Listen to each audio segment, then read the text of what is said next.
There's one question most men will never ask a woman. And the guys who do, they're the ones she can't stop thinking about, the ones she texts her friends about, the ones who turn a casual conversation into something she replays in her mind for days.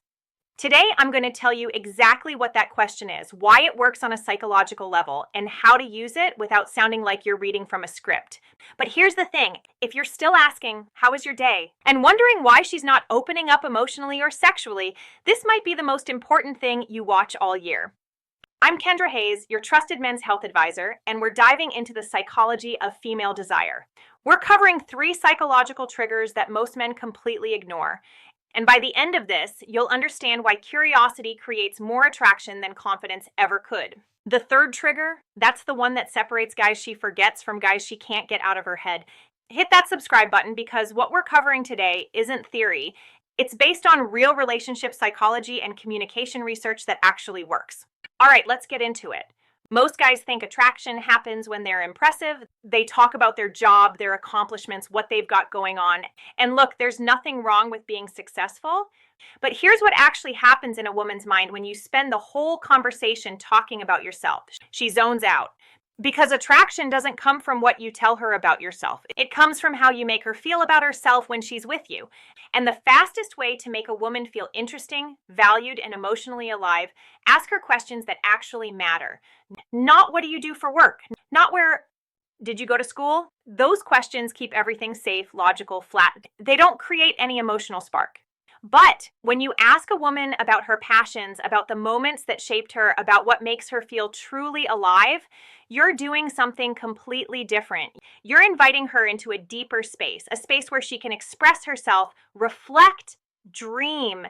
And when a woman feels understood, that's when desire starts to build. Now, here's where most guys mess this up. They think asking deeper questions makes them seem too intense, too invested, too vulnerable.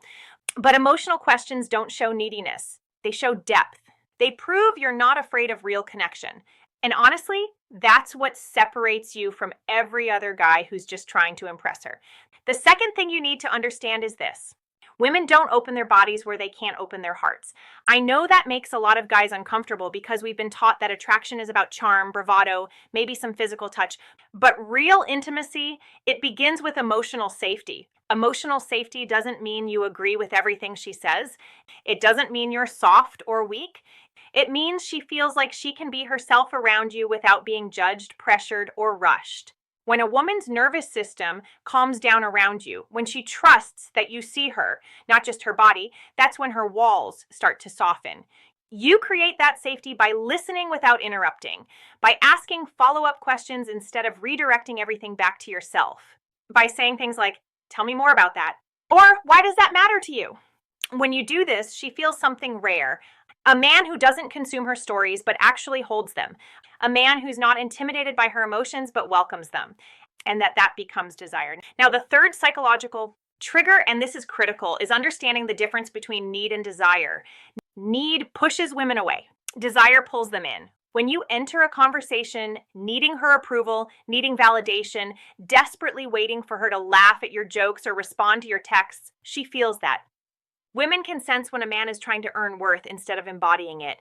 But when you hold masculine presence, when you're grounded, comfortable in your own skin, not rushing the interaction, that's magnetic. Presence means you're not performing. You're not auditioning for her attention. You're simply there, fully there, listening without planning what to say next.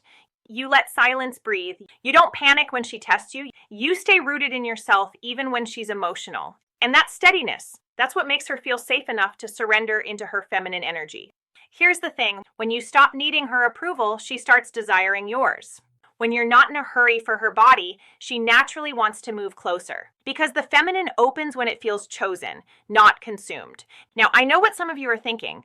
Okay, this all sounds great, but what do I actually ask? That's why I put together a free guide called 20 Best Sexual Questions to Ask a Woman. These aren't surface level questions. These are conversation starters that create emotional intimacy, build sexual tension, and help you understand what she genuinely desires without any awkwardness. These questions tap into emotional connection, past experiences, fantasies, and what makes her feel wanted. You can download it for free in the description below. So here's what I want you to remember. Attraction isn't about being perfect or having all the right answers. It's about being curious enough to ask questions that touch her inner world. It's about creating emotional safety through consistency and grounded presence. And it's about understanding that desire follows emotional connection, not the other way around. The man who gets this doesn't just get her attention. He becomes unforgettable because he's not chasing her. He's creating a space where she naturally wants to reveal herself emotionally and physically. If this changed how you think about attraction, hit that subscribe button, drop a comment, and tell me one question you're going to ask differently from now on. I read every single one. Thanks for watching.